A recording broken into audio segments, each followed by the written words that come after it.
So first of all, can you just tell us a little bit about your film, about Anonymous, and the initial concepts of how you got interested in the topic? 10 years ago, I read a script called Soul of the Age, which is the basis for Anonymous, and I just immediately thought this would make an amazing movie, you know. And it introduced me to the subject matter, which is at the center of the film. You know, it's actually that somebody writes, all these plays for a certain reason, and then at the end of the film cannot kind of take credit for them.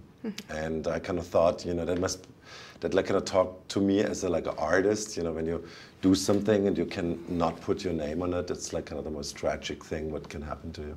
How did you decide to approach the film, the way that you did with the, who was actually portrayed as the actual writer, and who was it? And we took our lead from actually Shakespeare himself. First of all, we Shakespeare has a lot in his plays, kind of prologue characters, people who prepare you for what's going to happen. So in our movie, we start with a prologue character who just tells you what the problem is. And then it goes back into time, and then you learn that this Earl, is fighting for his son, or bastard children to become king, and he has kind of people against him, and he kind of tries to use his plays, as instrument, as political instrument, and and he needs a beard, and it happens to be that this will become this slightly, drunken actor who's this buffoon, and he was the man from Stratford. Right. So what was the driving force for you to direct this film? Because it is somewhat different that you have done before.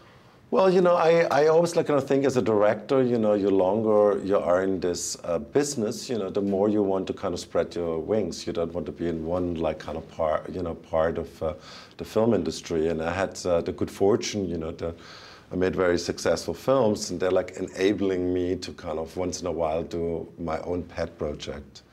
And I want to kind of do this in the future even more. But I also want to still do my big movies, because I kind of just love that kind of movie. That's why I'm doing them. So, but for me, it was a little bit like reconnecting to the, to the art of filmmaking. Because in these movies, in the big movies, it's just sometimes feels very much like you're running a company instead of a film set. When the film was finished, how did you see it change from what your initial concepts of the film, of the story, to final production? Did it change any, or were your expectations of the film still the same? Yeah, well, it's and I always say, when you write a script, that's the most important thing, because without a script, there's nothing, and so that's the most important thing. But when you shoot a movie, then actually actors come in and actors perform the words, and with that, there's naturally a natural rewrite happening. And then when you edit the movie, you pretty much rewrite again, because you say, oh well, that worked, that didn't work. So it's a constant rewriting process. It starts with the first draft of a script and ends with the last final polishing cut of the movie. And then on top of it, kind of music and sound effects can also do a lot of, to kind of, make a movie better. What was the most difficult part in choosing the actors for this movie? Well, the first thing I had to make a decision. I wanted to have a mix between American and English actors, and I kind of decided for all English cast. I thought it was more appropriate for this movie.